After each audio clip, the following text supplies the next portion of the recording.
നമസ്കാരം. Middle east വാർത്തകളിലേക്ക് സ്വാഗതം. ആദ്യം നോക്കാം പ്രധാന വാർത്തകൾ.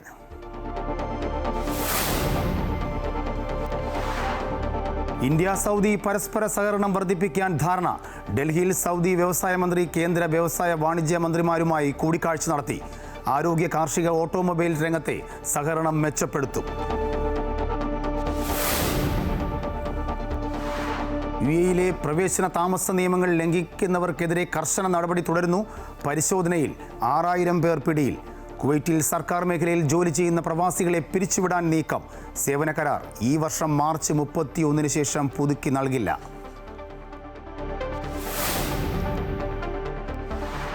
അനധികൃത ഇന്ത്യൻ കുടിയേറ്റക്കാരെ അമേരിക്ക തിരിച്ചയച്ചു തുടങ്ങി. ആദ്യ സംഘം നാളെ രാവിലെ ഇന്ത്യയിലെത്തും. ട്രംപിനെതിരെ അമേരിക്കൻ നഗരങ്ങളിൽ പ്രതിഷേധം. അമേരിക്കയിൽ നിന്നുള്ള ഉൽപ്പന്നങ്ങൾക്ക് ഇറക്കുമതി തീരുവ ചുമത്തി തിരിച്ചടിച്ച് ചൈന.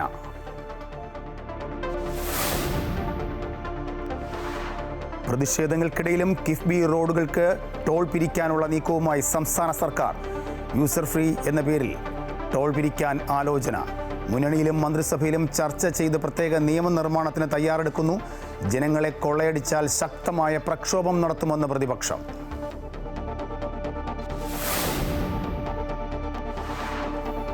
കേന്ദ്ര സർക്കാരിന്റെ നേട്ടങ്ങൾ എണ്ണിപ്പറഞ്ഞ് ലോക്സഭയിൽ പ്രധാനമന്ത്രി നരേന്ദ്രമോദി. രാജ്യത്ത് ദാരിദ്ര്യ നിർമ്മാർജ്ജനം ലക്ഷ്യം കണ്ടെന്നും എല്ലാ വീടുകളിലും കുടിവെള്ളം എത്തിയെന്നും നന്ദി പ്രമേയ ചർച്ചയിൽ നരേന്ദ്രമോദി. പ്രതിപക്ഷത്തിന് വിമർശനം.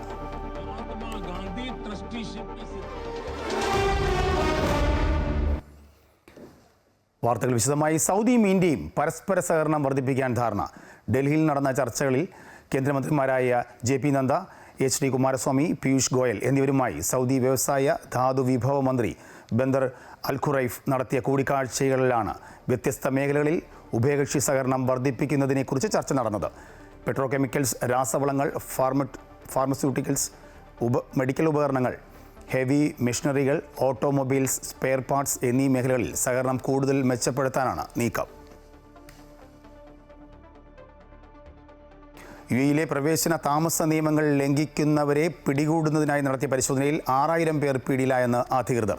4 മാസം നീണ്ട പൊതുമാപ്പ് കാലാവധിയിൽ താമസാനുമതി രേഖ നിയമാനുസൃതമാക്കാതെ രാജ്യത്ത് തങ്ങിയവരാണ് പിടിയിലായത്. ഫെഡറൽ അതോറിറ്റി ഫോർ ഐഡന്റിറ്റി, സിറ്റിസൺഷിപ്പ്, കസ്റ്റംസ് ആൻഡ് പോർട്ട് സെക്യൂരിറ്റിയാണ് അനധികൃതമായി യുഎഇയിൽ കഴിയുന്നവരെ കണ്ടെത്താൻ പരിശോധന നടത്തിയത്. ജനുവരിയിൽ രാജ്യവ്യാപകമായി നടത്തിയ 270 പരിശോധനകളിലാണ് 6000 പേർ പിടിയിലായത്. 2024 സെപ്റ്റംബർ 1 മുതൽ ഡിസംബർ 31 വരെയുള്ള പൊതുമാപ്പ് കാലാവധി അവസാനിച്ചതിനു ശേഷം റെസിഡൻസി, വിദേശകാര്യ ചട്ടങ്ങൾ കൃത്യമായി പാലിക്കുന്നുണ്ടെന്ന് ഉറപ്പാക്കുകയായിരുന്നു പരിശോധനകളുടെ ലക്ഷ്യം.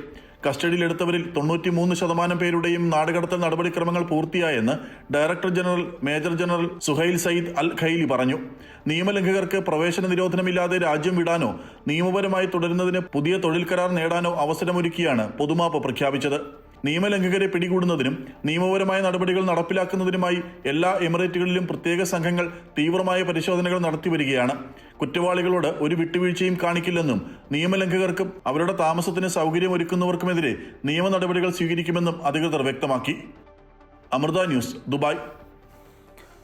കുവൈറ്റിൽ സർക്കാർ മേഖലയിൽ ജോലി ചെയ്യുന്ന നിരവധി പ്രവാസികളെ പിരിച്ചുവിടാൻ സിവിൽ സർവീസ് കമ്മീഷൻ തയ്യാറെടുക്കുന്നു. ഇതിന്റെ ഭാഗമായി സ്വദേശികൾ ജോലിക്ക് ലഭ്യമല്ലാത്ത പദവികളിൽ ഒഴികെ ജോലി ചെയ്യുന്ന എല്ലാ വിദേശികളുടെയും സേവന കരാർ ഈ വർഷം മാർച്ച് 31 ശേഷം പുതുക്കി നൽകുന്നതല്ല. സ്വദേശി സ്ത്രീകളുടെ വിദേശികളായ മക്കളെ ഈ വ്യവസ്ഥകളിൽ നിന്ന് ഒഴിവാക്കിയതായും സിവിൽ സർവീസ് കമ്മീഷൻ വ്യക്തമാക്കി. എന്നാൽ സ്വദേശികൾ ജോലിക്ക് ലഭ്യമല്ലാത്ത അപൂർവമായ പദവികളിൽ ജോലി ചെയ്യുന്ന വിദേശികളെ പകരം സംവിധാനം ഉണ്ടാകുന്നതുവരെ ജോലിയിൽ തുടരാൻ അനുവദിക്കും. ലോക്സഭയിൽ രാഷ്ട്രപതിയുടെ പ്രസംഗത്തിനുള്ള നന്ദി പ്രമേയ ചർച്ചയ്ക്ക് മറുപടി നൽകുന്നതിനിടയിൽ സർക്കാരിൻ്റെ നേട്ടങ്ങൾ എണ്ണിപ്പറഞ്ഞും പ്രതിപക്ഷ പാർട്ടികളെ പരിഹസിച്ചും പ്രധാനമന്ത്രി നരേന്ദ്രമോദി. അഴിമതി ഇല്ലാതെ വികസനം കൊണ്ടുവരാൻ കഴിഞ്ഞതാണ് തൻ്റെ സർക്കാരിൻ്റെ നേട്ടമെന്നും നരേന്ദ്രമോദി പറഞ്ഞു. അനധികൃത ഇന്ത്യൻ കുടിയേറ്റക്കാരെ അമേരിക്ക തിരിച്ചയച്ചു തുടങ്ങി. ആദ്യ സംഘവുമായുള്ള വിമാനം നാളെ രാവിലെ ഇന്ത്യയിലെത്തും. അമേരിക്കയിലെ അനധികൃത കുടിയേറ്റക്കാരെ അതത് രാജ്യങ്ങളിലേക്ക് തിരിച്ചയച്ചു തുടങ്ങിയിരുന്നു. ഈ നടപടിയുടെ ഭാഗമായാണ് ഇന്ത്യക്കാരെയും തിരിച്ചയക്കുന്നത്. ആദ്യ സംഘം US സൈനിക വിമാനത്തിൽ പുറപ്പെട്ടുവെന്നാണ് റിപ്പോർട്ടുകൾ. ടെക്സസിലെ എൽ പ്ലാസോയിൽ നിന്നും കാലിഫോർണിയയിലെ സാന്റിയാഗോയിൽ നിന്നും 5000-ലധികം കുടിയേറ്റക്കാരെ നാടുകടത്താനുള്ള പദ്ധതികളാണുള്ളതെന്ന് പെന്റഗൺ സ്ഥിരീകരിച്ചു. അമേരിക്ക തയ്യാറാക്കിയിട്ടുള്ള അനധികൃത കുടിയേറ്റക്കാരുടെ പ്രാഥമിക പട്ടികയിൽ 18,000 ഇന്ത്യക്കാരുണ്ടെന്നാണ് റിപ്പോർട്ട്. അമേരിക്കയിൽ നിന്ന് യാത്രാസമയം ഏറ്റവും കൂടുതൽ വേണ്ട രാജ്യങ്ങളിലൊന്നാണ് ഇന്ത്യ.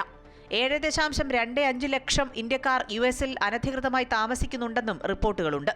മടങ്ങുന്നവരുടെ എണ്ണത്തിൽ മെക്സിക്കോയ്ക്കും എൽ സാൽവഡോറിനും പിന്നിലാണ് ഇന്ത്യ. അനധികൃത കുടിയേറ്റം സംബന്ധിച്ച് പ്രധാനമന്ത്രി നരേന്ദ്രമോദിയുമായും വിദേശകാര്യമന്ത്രി എസ് ജയശങ്കറുമായും യുഎസ് പ്രതിനിധികൾ സംസാരിച്ചിരുന്നു. സാധുവായ രേഖകളില്ലാതെ അമേരിക്കയിൽ താമസിക്കുന്ന ഇന്ത്യക്കാർക്ക് തിരിച്ചെത്തുന്നതിൽ തടസ്സമില്ലെന്ന് ഇന്ത്യ വ്യക്തമാക്കിയിട്ടുണ്ട്. ഇതുവരെ സൈനിക വിമാനങ്ങൾ ഗ്വാട്ടിമാല, പെറു, ഹോണ്ടുറാസ് എന്നിവിടങ്ങളിലേക്ക് കുടിയേറ്റക്കാരെ എത്തിച്ചിട്ടുണ്ട്. കൊളംബിയ 2 US C-17 കാർഗോ വിമാനങ്ങൾക്ക് ലാൻഡിംഗ് അനുമതി വിസമ്മതിച്ചതിനെ തുടർന്ന് 4 വിമാനങ്ങൾ മാത്രമേ ഗ്വാട്ടിമാലയിൽ ലാൻഡ് ചെയ്തുള്ളൂ. പകരം കുടിയേറ്റക്കാരെ കൊണ്ടുപോകാൻ കൊളംബിയ സ്വന്തം വിമാനങ്ങൾ അയച്ചു. അനധികൃത കുടിയേറ്റക്കാരെ ഒഴിപ്പിക്കുന്ന നടപടി സുഗമമാക്കുന്നതിനായി ട്രംപ് ഭരണകൂടം US സൈന്യത്തിന്റെ സഹായവും തേടിയിട്ടുണ്ട്. ഇതിന്റെ ഭാഗമായി US മെക്സിക്കോ അതിർത്തിയിലേക്ക് കൂടുതൽ സൈന്യത്തെ അയക്കുമെന്നും റിപ്പോർട്ടുകളുണ്ട്. News desk Amrita TV. അതേസമയം അമേരിക്ക ഏർപ്പെടുത്തിയ 10% ഇറക്കുമതി തീരുവയ്ക്ക് മറുപടിയുമായി ചൈന രംഗത്ത് വരുന്നു. അമേരിക്കയിൽ നിന്നുള്ള ചില ഉൽപ്പന്നങ്ങളുടെ ഇറക്കുമതിക്ക് 15% ഇറക്കുമതി തീരുവയാണ് ഏർപ്പെടുത്തിയിരിക്കുന്നത്. അമേരിക്കയിൽ നിന്നും ഇറക്കുമതി ചെയ്യുന്ന കൽക്കരി, LNG എന്നിവയ്ക്ക് 15% തീരുവയും അസംസ്കൃത എണ്ണ, കാർഷിക അനുബന്ധ ഉപകരണങ്ങൾ എന്നിവയ്ക്ക് 10% തീരുവയുമാണ് ചൈന ഏർപ്പെടുത്തിയിരിക്കുന്നത്. സംസ്ഥാനം അടുത്ത സാമ്പത്തിക ബജറ്റിലേക്ക് ഉറ്റുനോക്കുമ്പോഴും വിദ്യാഭ്യാസ മേഖലയിൽ സമഗ്ര മാറ്റത്തിനായി മുൻ ബജറ്റിൽ പ്രഖ്യാപിച്ച ഭൂരിഭാഗം പദ്ധതികളും ഇപ്പോഴും വെളിച്ചം കണ്ടിട്ടില്ല. കഴിഞ്ഞ ബജറ്റിൽ വിദ്യാഭ്യാസ മേഖലയ്ക്ക് 1000 കോടിയിലധികം രൂപ നീക്കിവെച്ചുവെങ്കിലും പദ്ധതികളെല്ലാം കണക്കുകളിൽ മാത്രമായി ഒതുങ്ങി. സ്കൂളുകളുടെ നവീകരണത്തിന് 33 കോടി നൽകിയ മുൻ ബജറ്റിൽ കേരളത്തെ ഉന്നത വിദ്യാഭ്യാസ ഹബ്ബാക്കി മാറ്റുന്നതിനുള്ള പ്രഖ്യാപനവും നടപ്പിലായിട്ടില്ല. കേരളത്തിലെ എല്ലാ ജില്ലകളിലും ഒരു സ്കൂൾ മാതൃകാ സ്കൂളായി ഉയർത്തുമെന്ന ഏറ്റവും മാതൃകാപരമായ പ്രഖ്യാപനം. പക്ഷേ പ്രഖ്യാപനം പല ജില്ലകളിലും നടപ്പായിട്ടില്ല. ഉരുൾപൊട്ടൽ ദുരന്തത്തിൽ തകർന്ന വയനാട് വെള്ളാർമല സ്കൂളിനെ സംസ്ഥാനത്തെ മാതൃകാ സ്കൂൾ പദ്ധതിയിൽ ഉൾപ്പെടുത്തി പുനർനിർമ്മിക്കുമെന്നായിരുന്നു വിദ്യാഭ്യാസ മന്ത്രി വി ശിവൻകുട്ടി നടത്തിയ പ്രഖ്യാപനം. ഇതും എങ്ങുമെത്തിയില്ല. വിദ്യാലയങ്ങൾ മികവിന്റെ കേന്ദ്രങ്ങളാക്കാൻ പൊതുവിദ്യാഭ്യാസ മേഖലയ്ക്ക് 1032 കോടി രൂപയാണ് മുൻ ബജറ്റിൽ വകയിരുത്തിയത്. സ്കൂൾ നവീകരണത്തിന് മാത്രമായി 33 കോടിയും വകയിരുത്തിയ ധനമന്ത്രി KN ബാലഗോപാലിന്റെ ബജറ്റിലെ പല നിർണായക പ്രഖ്യാപനങ്ങളും ഇപ്പോഴും ഫയലുകളിൽ ഉറക്കത്തിൽ തന്നെ. സൗജന്യ യൂണിഫോം വിതരണത്തിന് 155 കോടി രൂപ അനുവദിച്ചത് സംസ്ഥാനത്തെ ഉന്നത വിദ്യാഭ്യാസ കേന്ദ്രമാക്കാനുള്ള ശ്രമങ്ങൾക്ക് തുടക്കമിടുമെന്ന മന്ത്രിയുടെ പ്രഖ്യാപനം അടുത്ത ബജറ്റ് കാലത്തും പൂർണ്ണതോതിൽ എത്തിയിട്ടില്ല. വിദേശത്തേക്ക് പോകുന്ന മൊത്തം ഇന്ത്യൻ വിദ്യാർത്ഥികളിൽ 4% കേരളത്തിൽ നിന്നുള്ളവരാണെന്ന് കണക്കാക്കപ്പെടുന്നുണ്ടെങ്കിലും ഇത് തടയാനും ബജറ്റ് പ്രഖ്യാപനത്തിന് ആയിട്ടില്ല.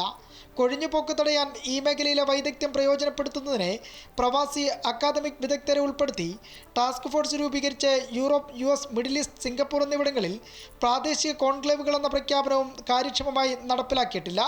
സ്വകാര്യ സർവകലാശാലകൾ സ്ഥാപിക്കാനുള്ള സർക്കാർ തീരുമാനം സംസ്ഥാന ബജറ്റിൽ ഇപ്പോഴും ആവർത്തന വിരസതയായി മാറിക്കൊണ്ടിരിക്കുകയുമാണ്. KB Shyamaprasad, Amrita news, Thiruvananthapuram. പ്രതിഷേധങ്ങൾക്കിടയിലും കിഫ്ബി റോഡുകൾക്ക് ടോൾ പിരിക്കുവാനുള്ള നീക്കവുമായി സർക്കാർ. യൂസർ ഫീ എന്ന പേരിൽ ടോൾ പിരിക്കാനാണ് ആലോചന. മുന്നണിയിലും മന്ത്രിസഭയിലും ചർച്ച ചെയ്ത് പ്രത്യേകം നിയമനിർമ്മാണത്തിന് തയ്യാറെടുക്കുകയാണ് സർക്കാർ. കിഫ്ബി പദ്ധതികളിൽ നിന്നും വരുമാനം ഉണ്ടാക്കുവാനുള്ള സാധ്യതാ പഠനങ്ങളെ അനുകൂലിച്ച് ധനമന്ത്രി KN ബാലഗോപാലും ഇടതുമുന്നണി കൺവീനർ TP രാമകൃഷ്ണനും രംഗത്ത് വന്നു. അതേസമയം ജനങ്ങളെ കൊള്ളയടിച്ചാൽ ശക്തമായ പ്രക്ഷോഭവുമായി തെരുവിലിറങ്ങുമെന്ന് പ്രതിപക്ഷം മുന്നറിയിപ്പ് നൽകുന്നു. സർക്കാരിന്റെ സാമ്പത്തിക പ്രതിസന്ധിക്ക് പ്രധാന കാരണമായി ചൂണ്ടിക്കാട്ടുന്നത് കിഫ്ബിയുടെ വായ്പ കേന്ദ്രം പൊതുകടത്തിൽ ഉൾപ്പെടുത്തിയതാണ്.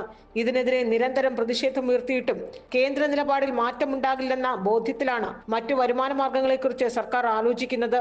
കിഫ്ബി പദ്ധതികളിൽ നിന്ന് തന്നെ വരുമാനമുണ്ടാക്കുന്നതിന്റെ ഭാഗമായാണ് റോഡുകൾക്ക് ടോൾ പിരിക്കാനായുള്ള നീക്കം. യൂസർ ഫീ എന്ന പേരിൽ ടോൾ ഏർപ്പെടുത്താനാണ് ആലോചന. കിഫ്ബി പദ്ധതികളിൽ നിന്ന് വരുമാനം കിട്ടാനുള്ള സാധ്യതാ പഠനങ്ങൾ നടക്കുന്നുണ്ടെന്ന് സമ്മതിക്കുകയാണ് ധനമന്ത്രി KN ബാലഗോപാൽ. ടോൾ പിരിവിനെതിരെ നിരന്തരം പോരാടിയ ചരിത്രമുള്ള ഇടതുമുന്നണി ഇക്കാര്യത്തിൽ നയത്തിൽ മാറ്റം വരുത്തുന്നു. ടോളുകളൊക്കെ എങ്ങനെയൊക്കെയാ പിരിക്കാന്ന് പറയാൻ പറ്റില്ല. ഞാൻ നേരത്തെ പറഞ്ഞതല്ലേ സംഭവം. കേന്ദ്ര ഗവൺമെന്റ് ഒരു തരത്തിലും കേരളത്തിൽ അനുകൂലമായ ഒരു സമീപനവും സ്വീകരിക്കാത്ത പശ്ചാത്തലത്തിൽ ടാക്സ് എല്ലാം GSTയുടെ ഭാഗമായിട്ട് അവർ പിരിച്ചു കൊണ്ടുപോവാണ്. നമുക്കൊന്നും പുതുതായിട്ട് ഉണ്ടാക്കാൻ സാധിക്കില്ല. കിഫ്ബി പദ്ധതികളിൽ നിന്ന് വരുമാനമുണ്ടാക്കാനുള്ള നീക്കത്തിൽ തെറ്റില്ലെന്ന് ഇടതുമുന്നണി കൺവീനർ TP രാമകൃഷ്ണനും ചൂണ്ടിക്കാട്ടുന്നു. മുന്നണിയിലും മന്ത്രിസഭയിലും ചർച്ച ചെയ്ത് ബില്ലായി അവതരിപ്പിക്കാനാണ് നീക്കം. അതേസമയം ടോൾ പിരിവ് നീക്കത്തിൽ സർക്കാരിനെതിരെ പോർമുഖം തുറക്കുകയാണ് പ്രതിപക്ഷം. ഞങ്ങൾ നേരത്തെ പറഞ്ഞാണല്ലോ കിഫ്ബിയെ സംബന്ധിച്ച് ഇതൊരു വെള്ളാനയാണെന്നും ഇത് സംസ്ഥാനത്തിന് ഗുണമല്ല ദോഷമാണ് ഉണ്ടാകുന്നതൊക്കെ ഞങ്ങൾ പറഞ്ഞതാണ്. അന്ന് ഞങ്ങളെ പരിഹസിച്ച ആളുകൾ ഇപ്പം അതിന് മറുപടി പറയണം. റവന്യൂ ജനറേഷന് ആവശ്യമായ പദ്ധതികൾ ആവിഷ്കരിക്കുകയാണ് വേണ്ടത്, അല്ലാണ്ട് ജനങ്ങളുടെ തലയിൽ ടോൾ അടിച്ചേൽപ്പിക്കുകയല്ല വേണ്ടത്. ഇന്ധന സെസ്സും മോട്ടോർ വാഹന നികുതിയുടെ പകുതിയും കിഫ്ബിയിലേക്ക് പിടിക്കുന്നതിന് പുറമെയാണ് വീണ്ടും ജനങ്ങളെ കൊള്ളയടിക്കാൻ രംഗത്തിറങ്ങുന്നതെന്ന് പ്രതിപക്ഷം ആരോപിക്കുന്നു. ശക്തമായ പ്രക്ഷോഭവുമായി രംഗത്തിറങ്ങുമെന്ന് KPCC അധ്യക്ഷൻ K സുധാകരനും പ്രതിപക്ഷ നേതാവ് VD സതീശനും മുന്നറിയിപ്പ് നൽകി. ഒട്ടേറെ സാമ്പത്തിക വെല്ലുവിളികൾക്കിടെ ബജറ്റ് അവതരിപ്പിക്കുമ്പോഴാണ് ജനങ്ങൾക്ക് അധികഭാരം നൽകുന്ന നീക്കങ്ങൾക്കും സർക്കാർ തയ്യാറെടുക്കുന്ന റിപ്പോർട്ടുകൾ പുറത്തുവരുന്നത്. അമൃത ന്യൂസ്, തിരുവനന്തപുരം. രാജ്യത്തിൻ്റെ ഭൂതകാലത്തെ അടയാളപ്പെടുത്തുക എന്ന ലക്ഷ്യം വെച്ച് ഇർത്ത് ദുബായ് സംരംഭവുമായി ദുബായ് രംഗത്ത് വരുന്നു. ദുബായ് നാഷണൽ ആർക്കീവ്സ് പ്രോജക്റ്റിൻ്റെ ഭാഗമായിട്ടാണ് പദ്ധതി. ദുബായിയുടെ സമ്പന്നമായ ചരിത്രവും പൈതൃകവും രേഖപ്പെടുത്തുക എന്ന ലക്ഷ്യത്തോടെ ഇർത്ത് ദുബായ് എന്ന സംരംഭത്തിന് ദുബായ് കിരീടാവകാശിയും ഉപപ്രധാനമന്ത്രിയും പ്രതിരോധ മന്ത്രിയും ദുബായ് എക്സിക്യൂട്ടീവ് കൗൺസിൽ ചെയർമാനുമായ Sheikh Hamdan bin Mohammed bin Rashid Al Maktoum തുടക്കം കുറിച്ചു. മുഹമ്മദ് ബിൻ റാഷിദ് ലൈബ്രറിയുടെ മേൽനോട്ടത്തിൽ ദുബായ് നാഷണൽ ആർക്കീവ്സ് പ്രോജക്റ്റിന്റെ ഭാഗമായിട്ടാണ് സംരംഭം. ദ്രുതഗതിയിലുള്ള വികസനവും ആധുനികവൽക്കരണവും നേടുന്ന ദുബായിയുടെ ഭൂതകാലത്തെ അടയാളപ്പെടുത്തുക, കഥകളും ജീവിതാനുഭവങ്ങളും ശേഖരിച്ച് എമിറേറ്റ്സിന്റെ സമ്പന്നമായ ചരിത്രവും പൈതൃകവും രേഖപ്പെടുത്തുക എന്നിവയാണ് ഈ പുതിയ സംരംഭത്തിന്റെ ലക്ഷ്യം. സ്കൂൾ വിദ്യാർത്ഥികൾ മുതൽ കുടുംബങ്ങൾ, ബിസിനസ്സുകാർ, ഉദ്യോഗസ്ഥർ തുടങ്ങിയ സാധാരണക്കാർ വരെയുള്ള സമൂഹത്തിലെ എല്ലാ വിഭാഗങ്ങളും അവരുടെ അനുഭവങ്ങളും കഥകളും പങ്കുവച്ചുകൊണ്ട് ഈ സംരംഭത്തെ പൂർണ്ണ ഹൃദയത്തോടെ പിന്തുണയ്ക്കണമെന്ന് ഷെയ്ഖ് ഹംദാൻ അഭ്യർത്ഥിച്ചു. Amrita news, Dubai. അറബ് മേഖലയിലെ ഏറ്റവും ചരിത്ര പ്രാധാന്യമുള്ള സ്ഥലങ്ങളിലൊന്നായ ഷാർജയിലെ മെലിഹ നാഷണൽ പാർക്കിലേക്ക് സഞ്ചാരികളെ സ്വാഗതം ചെയ്ത് പുതിയ ക്യാമ്പയിന് തുടക്കം കുറിച്ചു. കം ക്ലോസർ എന്ന പേരിലുള്ള പ്രചരണ പരിപാടി മെലിഹ ദേശീയോദ്യാനത്തിൻ്റെ ചരിത്ര പ്രാധാന്യവും സുന്ദരമായ പ്രകൃതി ദൃശ്യങ്ങളും കാണാനും ആസ്വദിക്കുവാനുമുള്ള അവസരമാണ് സഞ്ചാരികൾക്ക് നൽകുന്നത്. 2 ലക്ഷം വർഷത്തോളം നീളുന്ന ചരിത്രവും നൂറ്റാണ്ടുകൾ പഴക്കമുള്ള കച്ചവടപാതകളും സാംസ്കാരിക വിനിമയങ്ങളുമൊക്കെ മനസ്സിലാക്കാനും പ്രകൃതിയെ അടുത്തറിയാനുമുള്ള അവസരമാണ് ഷാർജയിലെ മെലിഹ ദേശീയ ഉദ്യാനം ഒരുക്കുന്നത്. UAE സുപ്രീം കൗൺസിൽ അംഗവും ഷാർജ ഭരണാധികാരിയുമായ Sheikh doctor Sultan bin Muhammad Al ഖാസ്മിയുടെയും മെലിഹ ദേശീയ ഉദ്യാനത്തിന്റെ നടത്തിപ്പുകാരായ ഷാർജ നിക്ഷേപ വികസന അതോറിറ്റി ചെയർപേഴ്സൺ ഷെയ്ഖ ബുദൂറിന്റെയും മാർഗനിർദ്ദേശങ്ങളുടെ അടിസ്ഥാനത്തിലാണ് കം ക്ലോസർ എന്ന പേരിൽ പ്രചാരണ പരിപാടി സംഘടിപ്പിക്കുന്നത്. ചരിത്രവും സംസ്കാരവും സാഹസിക അനുഭവങ്ങളും പ്രകൃതി വിഭവങ്ങളും സംഗമിക്കുന്ന ഇടമാണ് മെലിഹ ദേശീയ ഉദ്യാനം. അറബ് മേഖലയുടെ ചരിത്രത്തിൽ സവിശേഷ പ്രാധാന്യമുള്ള മെലിഹയുടെ പ്രസക്തി രാജ്യാന്തര തലത്തിൽ കൂടി എത്തിക്കുക എന്നതാണ് പ്രചാരണ പരിപാടി കൊണ്ട് ലക്ഷ്യമാക്കുന്നത്. പ്രദേശത്തിന്റെ ചരിത്ര പൈതൃകം സംരക്ഷിക്കാനും സുസ്ഥിര മാതൃകയിലൂന്നിയ വിനോദസഞ്ചാരം പ്രോത്സാഹിപ്പിക്കാനുമായി കഴിഞ്ഞ വർഷം മെയ് മാസമാണ് ഷാർജ ഭരണാധികാരി പ്രത്യേക ഉത്തരവിലൂടെ മെലിഹ നാഷണൽ പാർക്ക് പ്രഖ്യാപിച്ചത്. ചരിത്രം, പ്രകൃതി, വാനനിരീക്ഷണം, സംസ്കാരം, സാഹസികത എന്നിങ്ങനെ 5 വ്യത്യസ്ത പ്രമേയങ്ങളിലാണ് പ്രചാരണ പരിപാടി നടക്കുന്നത്. പുരാതനമായ ചരിത്ര സ്മാരകവും നരവംശശാസ്ത്രത്തിന്റെ 200 വർഷത്തോളം പിന്നിലേക്കുള്ള ശേഷിപ്പുകളും കണ്ടെത്തിയ മെലിഹ യുനെസ്കോയുടെ ലോക പൈതൃക പട്ടികയിലേക്ക് നോമിനേറ്റ് ചെയ്യപ്പെട്ടിട്ടുണ്ട്. Amrita news, Sharjah. സൗദിയിലെ റിയാദിൽ മലയാളി താമസ സ്ഥലത്ത് കുത്തേറ്റ് മരിച്ച നിലയിൽ കണ്ടെത്തി. എറണാകുളം മൂവാറ്റുപുഴ സ്വദേശിയും KMCC നേതാവുമായ ഷമീർ അലിയാറാണ് മരിച്ച നിലയിൽ കണ്ടെത്തിയത്. മോഷ്ടാക്കളാണ് കൊലപ്പെടുത്തിയതെന്ന് സംശയമുണ്ട്. ഷമീർ അലിയാരുടെ പണവും മൊബൈലും കാറും നഷ്ടമായി. ഷമീറിൻ്റെ മൃതദേഹത്തിൽ മുറിവേറ്റ പാടുകളുണ്ടെന്നാണ് വിവരം. റിയാദിലെ ഷുമേസിയയിലെ താമസ സ്ഥലത്ത് തനിച്ചായിരുന്നു താമസം. സുഹൃത്തുക്കൾ പോലീസിൽ പരാതി നൽകി. ഭാര്യയും 3 കുട്ടികളുമുണ്ട്. പ്രമുഖ ജ്വല്ലറി ബ്രാൻഡായ മലബാർ ഗോൾഡ് ആൻഡ് ഡയമണ്ട്സിന് രാജ്യത്തിന് പുറത്ത് വീണ്ടും പുതിയ ഷോറൂം. ഖത്തറിലാണ് പുതിയ ഷോറൂം തുറന്നത്. ഖത്തർ അൽ റയാനിലെ മോയത്തറിൽ ഇന്ത്യൻ സ്ഥാനപതി വിപുലാണ് ഷോറൂമിന്റെ ഉദ്ഘാടനം നിർവഹിച്ചത്. മലബാർ ഗോൾഡിന്റെ ഖത്തറിലെ 13ാമത് ഷോറൂമാണ് ഇത്. Malabar group vice chairman Abdul Salam KP, international operations MD Shamlal Ahammed, ഡയറക്ടർമാരായ മായിൻകുട്ടി, അബ്ദുൾ മജീദ്, AK ഫൈസൽ തുടങ്ങിയ പ്രമുഖർ ചടങ്ങിൽ പങ്കെടുത്തു. 13 രാജ്യങ്ങളായി 375 ഷോറൂമുകളാണ് മലബാർ ഗോൾഡ് ആൻഡ് ഡയമണ്ട്സിന് ഉള്ളത്. Amrita news, Dubai. കുവൈറ്റിൻ്റെ പുതിയ പ്രതിരോധ മന്ത്രിയായി Ali Abdullah Al Salem Al Sabah സത്യപ്രതിജ്ഞ ചെയ്ത് അധികാരമേറ്റു. നിലവിൽ ഒന്നാം ഉപപ്രധാനമന്ത്രിയും ആഭ്യന്തരമന്ത്രിയുമായ Sheikh Fahad Al Yousef Al Sabah ആയിരുന്നു പ്രതിരോധ മന്ത്രിയുടെ താൽക്കാലിക ചുമതല വഹിച്ചിരുന്നത്. ഈ സ്ഥാനത്തേക്കാണ് ഷെയ്ഖ് അലി അബ്ദുള്ള സലീം അൽ സബാഹിനെ നിയമിച്ചുകൊണ്ട് അമീർ ഷെയ്ഖ് മിഷാൽ അൽ അഹമ്മദ് അൽ സബാഹ് ഉത്തരവ് പുറപ്പെടുവിച്ചത്. ഒന്നാം ഉപപ്രധാനമന്ത്രിയുടെ പദവിയിൽ ആഭ്യന്തരമന്ത്രി സ്ഥാനത്ത് ഷെയ്ഖ് ഫഹദ് യൂസഫ് സദ് അൽ സബാഹ് തുടരും. കുവൈറ്റിൽ ജമിയുൽ സെൻട്രൽ മാർക്കറ്റുകൾ, വാണിജ്യ സമുച്ചയങ്ങൾ, വിവാഹ ഇവന്റ് ഹാളുകൾ, ശ്മശാനങ്ങൾ മുതലായ ഇടങ്ങളിൽ ജോലി ആവശ്യാർത്ഥം അല്ലാതെ സൈനിക യൂണിഫോം ധരിച്ച് പ്രവേശിക്കുന്നതിന് വിലക്ക്. ആഭ്യന്തര മന്ത്രാലയം under secretary lieutenant general Salem Nawaf Al Ahmad Al സബാഹാണ് ഇത് സംബന്ധിച്ച വിജ്ഞാപനം പുറപ്പെടുവിച്ചത്. നിയമം ലംഘിക്കുന്ന ഉദ്യോഗസ്ഥർക്ക് എതിരെ അച്ചടക്ക നടപടികൾ സ്വീകരിക്കുമെന്നും മുന്നറിയിപ്പ് നൽകി.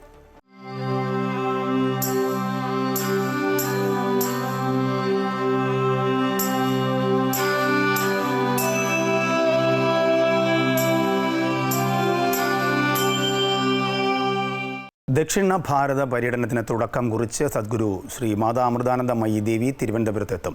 ഈ മാസം 8, 9 തീയതികളിൽ നടക്കുന്ന തിരുവനന്തപുരം കൈമനം ബ്രഹ്മസ്ഥാന വാർഷിക മഹോത്സവത്തോടെയാണ് അമ്മയുടെ ദക്ഷിണ ഭാരത പര്യടനം തുടങ്ങുന്നത്.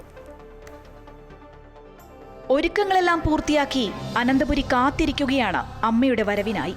8, 9 തീയതികളിൽ തിരുവനന്തപുരം കൈമനം മാതാ അമൃതാനന്ദമയി മഠം ബ്രഹ്മസ്ഥാന വാർഷിക മഹോത്സവത്തിനായാണ് സദ്ഗുരു ശ്രീ മാതാ അമൃതാനന്ദമയി ദേവി എത്തുന്നത്.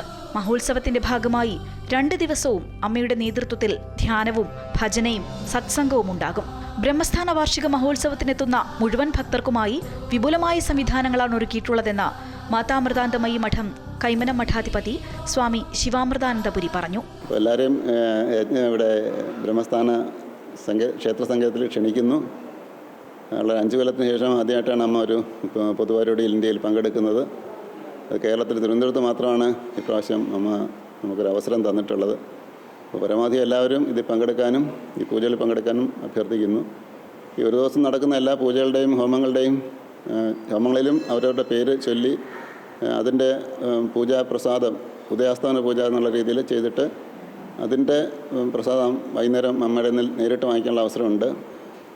നിങ്ങളുടെ ഉദയാസ്തമന പൂജയ്ക്ക് പേര് രജിസ്റ്റർ ചെയ്യുകയാണെങ്കിൽ വൈകുന്നേരം ഒരു 7 മണിക്ക് അടുപ്പിച്ച് വരികയാണെങ്കിൽ 8-9 മണിക്കുമ്പോൾ അമ്മയുടെ ദർശനം കിട്ടി പ്രസാദം വാങ്ങിച്ച് പോകാൻ സാധിക്കും. ഇതൊക്കെയാണ് ഇവിടെ പ്രധാനമായിട്ടുള്ള സംവിധാനങ്ങൾ. കൂടാതെ അമ്മയുടെ സേവന പ്രവർത്തനങ്ങളുടെ ഭാഗമായിട്ട് നമുക്ക് 5000-നടുത്ത് സ്വാശ്രയ സംഘങ്ങൾ തിരുവനന്തപുരത്തുണ്ട്. അവർക്ക് വേണ്ട വസ്ത്രവിതരണവും ധനസഹായവും നമ്മളിവിടെ ചെയ്യുന്നുണ്ട്. ധനസഹായം ബാങ്ക് അക്കൗണ്ടിലേക്ക് അയക്കുകയാണ് ചെയ്യുന്നത്. വസ്ത്രവിതരണം ഇവിടെ വെച്ച് തന്നെ നിർവഹിക്കുന്നതാണ്. അതാണ് ഇവിടെ പ്രധാനമായിട്ടും നടക്കുന്ന ചടങ്ങുകൾ. എല്ലാവർക്കും ഒരിക്കൽ കൂടി സ്വാഗതം പറയുന്നു.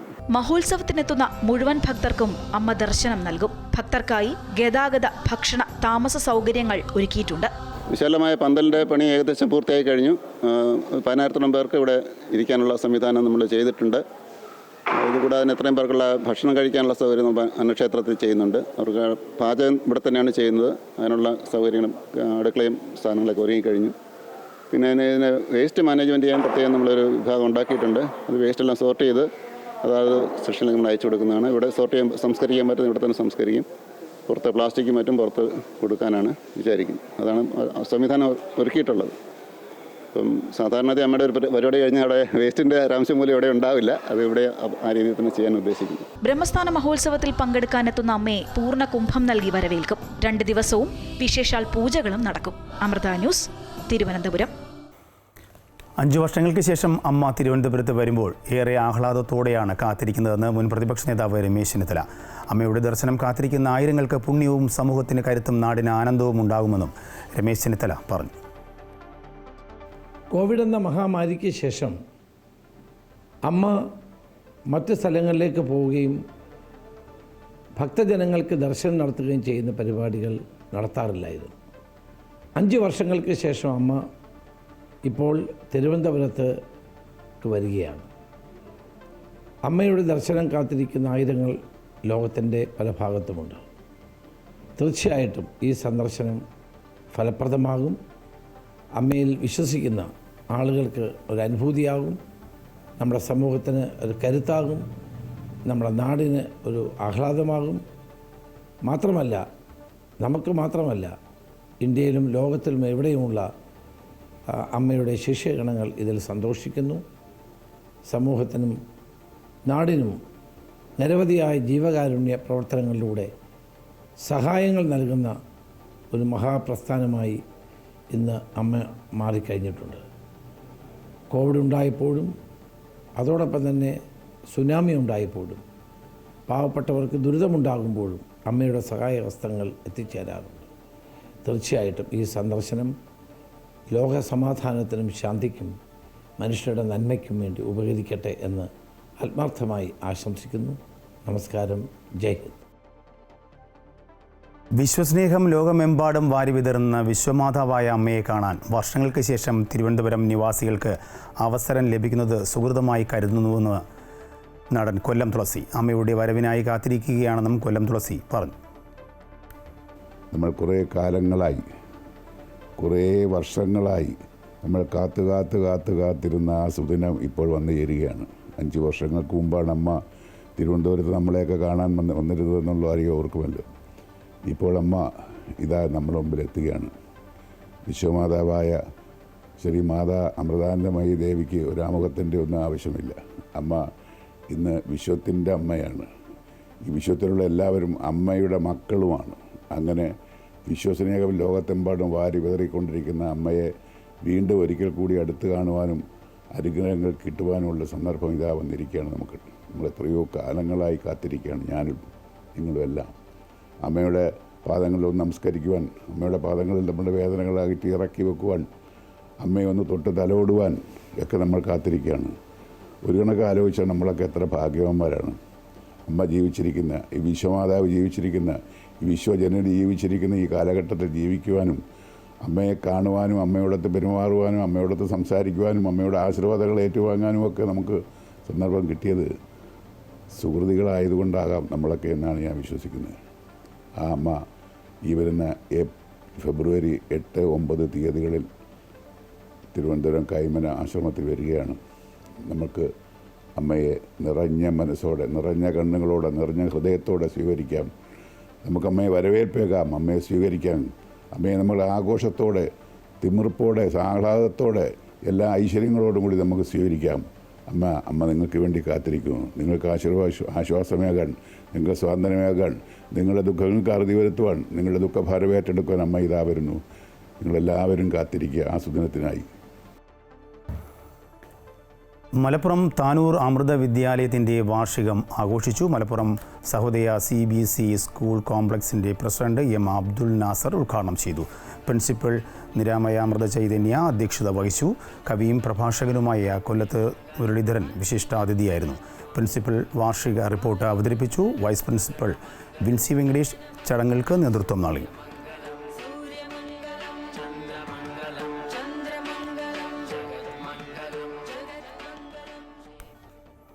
ലോക ക്യാൻസർ ദിനത്തിൽ ക്യാൻസർ രോഗബാധിതർക്ക് പ്രതീക്ഷയായി onco rehabilitation clinic Kochi Amrita ആശുപത്രിയിൽ പ്രവർത്തനം ആരംഭിച്ചു. ഒപ്പം അർബുദ സാധ്യത നേരത്തെ തിരിച്ചറിയാൻ പ്രിവെൻറ്റീവ് ഓങ്കോളജി ക്ലിനിക്കിൻ്റെ പ്രവർത്തനവും ആശുപത്രിയിൽ ആരംഭിച്ചു. ക്യാൻസർ രോഗബാധിതരെ സാധാരണ ജീവിതത്തിലേക്ക് എത്തിക്കുന്ന റീഹാബിലിറ്റേഷൻ ക്ലിനിക് സംസ്ഥാനത്ത് ചുരുക്കം ചില ആശുപത്രികളിൽ മാത്രമാണ് ഉള്ളത്.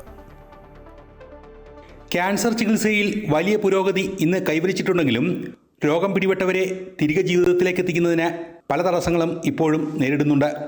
രോഗികൾക്ക് ആത്മധൈര്യം നൽകി സങ്കീർണമായ മാനസികാവസ്ഥയിൽ നിന്ന് കരകയറ്റി സാധാരണ ജീവിതക്രമം പുനഃസ്ഥാപിക്കാൻ സഹായിക്കുകയാണ് ഓൺഗോ റീഹാബിലിറ്റേഷൻ ക്ലിനിക്കിൻ്റെ ലക്ഷ്യം. ചികിത്സാ സൗകര്യങ്ങളും ഒപ്പം മാനസിക പിന്തുണയും നൽകി രോഗിയുടെ എല്ലാത്തരം ബുദ്ധിമുട്ടുകളും തരണം ചെയ്യുക എന്ന ലക്ഷ്യത്തോടെയാണ് ഓൺകോ റീഹാബിലിറ്റേഷൻ ക്ലിനിക്കിൻ്റെ പ്രവർത്തനമെന്ന് ഓൺകോളജി വിഭാഗം മേധാവി ഡോക്ടർ K. പവിത്രൻ പറഞ്ഞു. പ്രത്യേകിച്ചും ഈ ഓർഗൻസ് ബ്രസ്റ്റിനാണെങ്കിൽ ഇപ്പോൾ റീകൺസ്ട്രക്ഷൻ പലതരത്തിലും ചെയ്യാം. ഒന്ന് ഇംപ്ലാന്റ് വെച്ചിട്ട് ചെയ്യാം, അല്ലെങ്കിൽ തന്നെ നമ്മുടെ ശരീരഭാഗത്തുള്ള മറ്റ് മസിലുകൾ മാറ്റി വെച്ചിട്ടും ചെയ്യാം.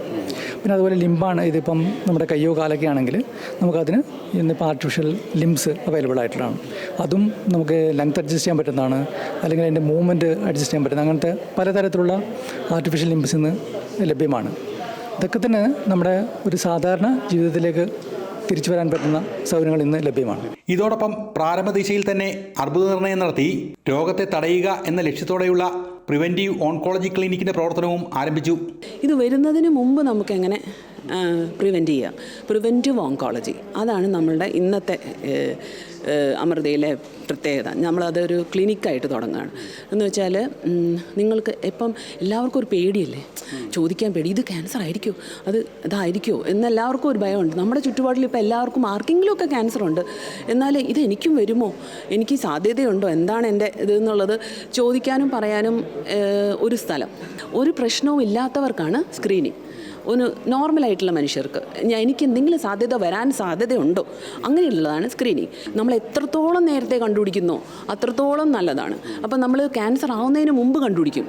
അതാണ് നമ്മളുടെ പ്രിവെൻഷൻ്റെ ഉദ്ദേശം. ആ ചെറിയ മാറ്റങ്ങൾ കണ്ടുപിടിച്ച് നമ്മൾ ചികിത്സിക്കുകയാണെങ്കിൽ നമ്മളത് ഫുൾ ക്യൂറാണ്. There is no way that നമ്മൾ അതിൽ മുമ്പോട്ട് പോകുന്നില്ല. അതാണ് നമ്മുടെ ഉദ്ദേശം. ലോക ക്യാൻസർ ദിനത്തിൽ അമൃത ആശുപത്രിയിൽ നടന്ന ചടങ്ങിൽ പ്രിവെൻറ്റീവ് ഓൺകോളജി ക്ലിനിക്കിൻ്റെ ഉദ്ഘാടനവും ലോഗോപ്രകാശനവും സിനിമാ താരം ഊർമിള ഉണ്ണി നിർവഹിച്ചു. ചടങ്ങിൽ ഡിജിറ്റൽ ക്യാൻസർ രജിസ്ട്രിയുടെ ഉദ്ഘാടനം ICMR ഡയറക്ടർ ഡോക്ടർ പ്രശാന്ത് മധുറും, അമൃതം ആർട്ട് ഗാലറിയുടെ ഉദ്ഘാടനം എഴുത്തുകാരിയും നടിയുമായ ഷേർലി സോമസുന്ദരവും നിർവഹിച്ചു. അമൃത ആശുപത്രി group medical director doctor Prem Nair, additional medical superintendent doctor Beena KV തുടങ്ങിയവർ ചടങ്ങിൽ സംസാരിച്ചു. അമൃത ന്യൂസ്, കൊച്ചി. പ്രധാനമന്ത്രി നരേന്ദ്രമോദി നാളെ മഹാകുംഭമേളയിൽ പങ്കെടുക്കും. പ്രയാഗ്രാജിലെ ത്രിവേണി സംഗമത്തിൽ പുണ്യസ്നാനം ചെയ്യും. രാവിലെ 10 മണിയോടെ പ്രയാഗ്രാജ് വിമാനത്താവളത്തിലെത്തുന്ന മോദി 11നും 11:30ക്കും ഇടയിലാണ് പുണ്യസ്നാനം നിർവഹിക്കുക. ഉത്തർപ്രദേശ് സർക്കാരിൻ്റെ കണക്കുകൾ അനുസരിച്ച് ജനുവരി 13-ാം തീയതി മുതൽ 14 കോടിയിലധികം പേർ പുണ്യസ്നാനം നിർവഹിച്ചു. പ്രയാഗ്രാജിലെ മഹാകുംഭമേളയ്ക്ക് എത്തുന്നവർക്ക് സൗജന്യ അർബുദ രോഗ നിർണയത്തിന് സൗകര്യമൊരുക്കിയ അമൃത ആശുപത്രി. ഫരീദാബാദിലെ അമൃത ആശുപത്രിയുടെ നേതൃത്വത്തിൽ ക്യാൻസർ ഫ്രീ കുംഭ് എന്ന പേരിലാണ് രോഗനിർണയം. അർബുദ രോഗനിർണയത്തിന് വിപുലമായ സൗകര്യങ്ങളാണ് പ്രയാഗ്രാജിൽ മാതാ അമൃതാനന്ദമയി മഠം ഒരുക്കിയിട്ടുള്ളത്. കുംഭമേളയുടെ സെക്ടർ 6-ലാണ് മൊബൈൽ ICU ഉൾപ്പെടെയുള്ള സൗകര്യങ്ങൾ ഉള്ളത്. Because of having this mammography van here in Prayagraj Kumbh is to first of all make people aware about the breast cancer, and secondly to also screen them and see in case there is any such possibility or any such malignancy. And also, in addition to this mammography van, we have telemedicine facility also, a mobile van, a very specialized mobile van with telemedicine facilities. Cancer free Kumbh എന്ന പേരിലുള്ള രോഗനിർണയം ഈ മാസം 26 വരെ പ്രയാഗ്രാജിൽ തുടരും. മാമോഗ്രഫിയും lab ടെസ്റ്റുകളും ഉൾപ്പെടെ അർബുദ രോഗ പരിശോധന സൗജന്യമാണ്. ബ്രസ്റ്റ് ക്യാൻസറിനെതിരായ പോരാട്ടത്തിന്റെ ഭാഗമാണ് പ്രയാഗ്രാജിൽ ഒരുക്കിയ ചികിത്സാ സൗകര്യങ്ങൾ. ഒരു mammography machine, specialised mammography van തന്നെ വെച്ചിട്ടുണ്ട് എല്ലാവർക്കും സ്ക്രീനിങ് ചെയ്യാൻ വേണ്ടി. സോ ദാറ്റ് നമുക്ക് മാമോഗ്രഫിയിലൂടെ നേരത്തെ എന്തെങ്കിലും ലീഷൻ കണ്ടു കഴിഞ്ഞാൽ അത് ഓൾമോസ്റ്റ് 100% നമുക്ക് ഏർലി ഡിറ്റക്ഷൻ ആണെങ്കിൽ 100% നമുക്ക് റിമൂവ് ചെയ്യാൻ പറ്റും. And then breast cancer treatment നമുക്ക് അത്രയും നന്നായിട്ട് വന്നിട്ടുണ്ട് that even if it is in higher stage നമുക്ക് ഓൾമോസ്റ്റ് റിവേഴ്സൽ ഒക്കെ ചെയ്യാൻ പറ്റും with chemo and all those combinations. രോഗനിർണയം നേരത്തെ സാധ്യമായാൽ രോഗമുക്തി എളുപ്പമാകും എന്നതുകൊണ്ടാണ് ക്യാൻസർ ഫ്രീ കുംഭ് എന്ന പേരിൽ പ്രയാഗ്രാജിൽ അമൃത ആശുപത്രി പരിശോധനകൾക്കുള്ള സൗകര്യം ഒരുക്കിയത്. അമൃത ന്യൂസ്, ന്യൂഡൽഹി. കായിക വാർത്തകൾ നോക്കാം. രാജ്യത്തിനായി ലോകകിരീടം നേടാൻ സാധിച്ചത് സ്വപ്ന തുല്യ നേട്ടമെന്ന് അണ്ടർ-19 T20 ടീം അംഗം VJ ജോഷിത. രാജ്യത്തിനായി കളിക്കണമെന്ന ആഗ്രഹം സഫലീകരിച്ചതിന് പിന്നിൽ കേരള വയനാട് ക്രിക്കറ്റ് അസോസിയേഷനുകളുടെ പിന്തുണയെന്നും മികച്ച പ്രകടനം നടത്താൻ സാധിച്ചുവെന്നും VJ ജോഷിത പറഞ്ഞു. ഇതെന്റെ 7ാമത്തെ വർഷം ക്രിക്കറ്റിൽ. അപ്പോൾ ഇത്രയും വർഷത്തെ ഹാർഡ് വർക്കാണ്. എന്റെ പുറകിൽ വർക്ക് ചെയ്ത കുറെ പേരുണ്ട്. എന്റെ കോച്ചസ്, എന്റെ പാരന്റ്സ്, അങ്ങനെ കുറെ പേരുടെ ഹാർഡ് വർക്ക്, എന്റെ ഹാർഡ് വർക്ക് ഒക്കെ തന്നെയാണ് ഇവിടെ എത്താൻ കാരണം. അതെ, ഫസ്റ്റ് മാച്ചൊക്കെ ഇറങ്ങുമ്പോഴത്തേക്കും നമ്മൾ ഇന്ത്യക്ക് വേണ്ടി ജേഴ്സിയാണ് ഞാൻ നാഷണൽ ആന്തമൊക്കെ പാടി ഇറങ്ങുമ്പോഴത്തേക്കും ഒരു പ്രൗഡ് ഫീലിംഗ് ആയിരുന്നു. പിന്നെ അത് നല്ലപോലെ പെർഫോം ചെയ്ത് ഇന്ത്യക്ക് കപ്പും കൂടി നേടിക്കൊടുത്തപ്പോൾ ഒരുപാട് സന്തോഷമായി. അതെ, ഫസ്റ്റ് മാച്ച് തന്നെ നന്നായിരുന്നു. ഇതോടുകൂടി വാർത്താ ബുള്ളറ്റിൻ പൂർണ്ണമാകുന്നു. കൂടുതൽ വാർത്തയ്ക്കായി അമൃത ന്യൂസ് യൂട്യൂബ് കാണുക.